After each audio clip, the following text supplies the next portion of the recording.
ஒரு நல்ல வெல்டர் அப்படிங்கிற ஒரு புவியீர்ப்பு திசையை எதிர்த்து சண்டை போட்டு ஜெயிக்கக்கூடிய பக்கம் இருக்கிறவர் தான் ஒரு நல்ல வெல்டர் அப்படின்றது சொல்கிறோம்.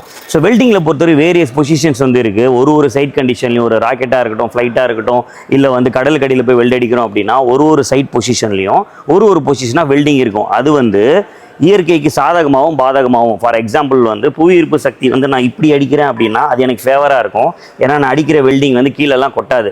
அதுவே நான் இப்படி அடிக்கிறேன், இந்த ஹரிசாண்டல் பொசிஷனில் அடிக்கும்போது இது இன்னும் மெல்ட் ஆகிட்டு கீழே கொட்டக்கூடிய வாய்ப்பு வந்து நீ இன்க்ரீஸ் பண்ணுது.